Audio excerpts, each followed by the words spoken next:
Quand les temps sont durs, que la vie te met à genoux, c'est le moment et la position parfaite pour te mettre à sucer. Cette phrase, ma mère me l'a répétée en boucle dès l'âge de 5 ans. Aujourd'hui, ce proverbe prend tout son sens, vous saurez pourquoi à la fin de la vidéo. Avant de commencer, sachez que cette histoire peut heurter les plus sensibles.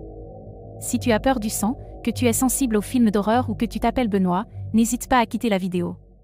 Son agression a eu lieu le 19 juin. Il revenait du Lidl de son quartier, les bras chargés de provisions. Des chips au fromage, du saucisson sec et de la vinasse de clochard. Il y avait une promotion ce jour-là, 2 cubis pour le prix d'un. J'aurais eu tort de ne pas en profiter, pas vrai? D'habitude, je n'en bois qu'un par soir. Mais ce jour-là, il y avait quelque chose de spécial à célébrer. J'étais déterminé à me mettre minable. Mais d'abord, je devais dire bonjour à ma femme. Elle s'appelle Cronenbourg. Elle est trop fraîche. J'ai hâte de l'embrasser. Je mettrai peut-être la langue. Mon fils est un sac à merde. Mais ça ne m'empêche pas de me faire du souci pour lui. J'avais un mauvais pressentiment ce jour-là.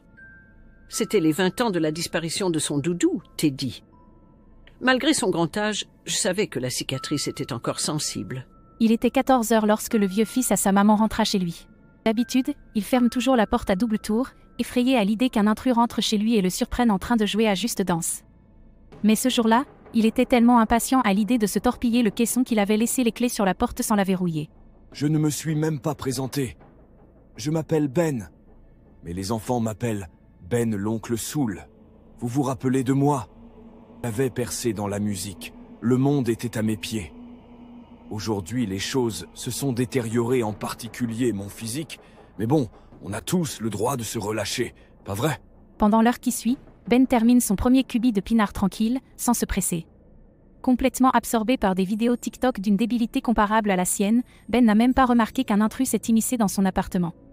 Quelque chose de terrible est sur le point de se produire. La surprise m'a fait tomber du canapé. J'étais déjà bien torché, alors j'ai mis 10 minutes à me redresser. Pour s'éclaircir les idées, Ben l'oncle Soul décide d'aller faire un peu de sport à sa manière. Il se dirige vers sa chambre, accompagné de son smartphone et d'un gel lubrifiant. Puis c'est la surprise. Son rouleau de sopalin a disparu. Je le range toujours sur ma table de chevet. Comme ça, dès que j'ai fini mon affaire, il est à portée de bras, juste à côté de ma boîte de biscuits. Frustré, Ben se lance à la recherche du papier absorbant. Premier réflexe, il se met à genoux et regarde sous le lit. Hurrah! Le sopalin s'y trouve mais un sombre détail empêche Ben de célébrer sa trouvaille. Le papier était déchiré et humide par endroits comme si quelqu'un s'en était déjà servi. Il y avait un intrus dans cette maison. La situation agaça Ben, mais ne le découragea pas pour autant. Ce n'était pas une intrusion nocturne qui allait l'empêcher de s'astiquer la nouillasse. Il s'installa dans le lit, saisit son portable et entama sa honteuse besogne. 20 secondes plus tard, alors qu'il s'apprêtait à atteindre le Nirvanus, sa mère apparut sur l'écran de son téléphone. Mon fils est si fragile. Je voulais m'assurer qu'il allait bien et que son doudou Teddy ne lui manquait pas trop. Je sais que j'ai eu raison d'appeler. Il semblait essoufflé au téléphone. Sans doute était-il en train de faire une crise d'angoisse. C'était le 8e appel de la journée. Elle est épuisante, cette vieille catin. Quand je dis catin, ce n'est pas pour être offensant, c'en est vraiment une. Et d'après mes amis, elle est plutôt douée. Elle fait les trottoirs depuis que j'ai 6 ans. Bah quoi, les Kinder Surprise et les Playmobil n'allaient pas se payer tout seuls. Soudain, un bruit venant de la salle à manger alerta Ben. Habitué à leur tintement, il reconnut immédiatement le bruit de ses canettes chutant sur le sol. Une entité malfaisante cherchait visiblement à l'intimider. Qui a touché à mes bières? Personne ne fait du mal à mes canettes, ce sont mes amis. Ben s'avança vers la porte, la peur au ventre. Il l'ouvrit avec la ferme intention de réduire en charpie le fumier qui s'en était pris à ses bières et son papier absorbant. Hélas, personne n'était visible, juste le sinistre spectacle de canettes de Cronenbourg gisant sur le sol. Ben les prit dans ses mains, le cœur brisé. Par chance, elles n'étaient pas toutes vidées de leur contenu. Ben se jura de revenir les terminer plus tard. Il se releva et entendit aussitôt des bruits de pas précipités en provenance de la cuisine. Vite, il allait coincer l'intrus.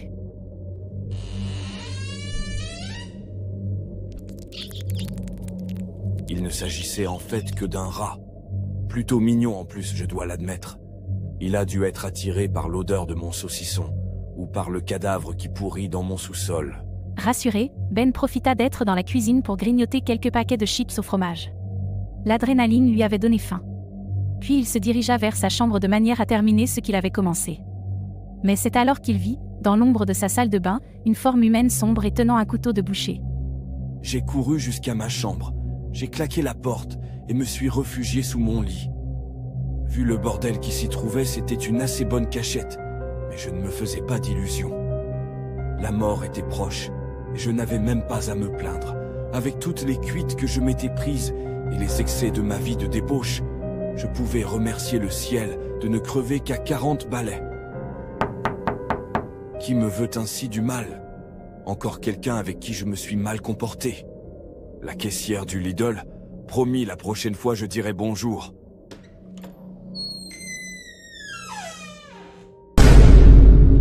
L'intrus est là. Il faut que je retienne ma respiration.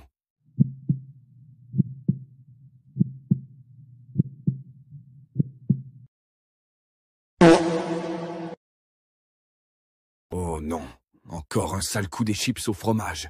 Je savais que je n'aurais pas dû. Célestin! Célestin, où te caches-tu? Je suis démasqué. Je vous ai menti depuis le début. Je ne m'appelle pas Ben l'oncle Soul. Mais avouez que le jeu de mots était réussi. Si c'est le cas, mettez un like. Je suis sur le point de mourir, vous pouvez bien faire ça, non? Célestin sortit son visage de sous le lit pour identifier l'intrus. Tant pis si ce dernier le verrait. Dans tous les cas, il faudrait venir l'aider à se relever. Célestin n'avait pas la force de s'extirper de sa cachette. C'est bon, je l'ai reconnu. C'est un témoin de Jéhovah. Il avait frappé à ma porte, et moi c'est lui que j'ai frappé. Qu'il apprenne les bonnes manières. J'ai horreur qu'on me dérange pendant une partie de Mario Kart, alors j'ai perdu le contrôle de mes émotions, et je l'ai séquestré dans mon sous-sol. Quoi, vous allez me juger? Que celui qui n'a jamais enfermé quelqu'un dans sa cave me jette la première pierre? Je ne suis pas un monstre. Je lui ai même laissé mes dernières Doritos pour qu'il puisse se nourrir. Je vais te faire la peau, Célestin. Je vais dessiner des zizis sur ton ventre à l'aide de mon couteau et te faire manger tous tes saucissons par le trou d'en bas. Oh non, pas les fesses. Là, je commence à avoir les jetons. J'aimerais tellement serrer mon ours en peluche contre moi. Teddy, que ferais-tu à ma place? Ah! Intrigué par ce retournement de situation, Célestin sortit de sa cachette et découvrit le corps sans vie de son agresseur. Derrière lui se tenait un homme chétif mais courageux. Il avait assommé le témoin de Jéhovah à l'aide d'un cubi.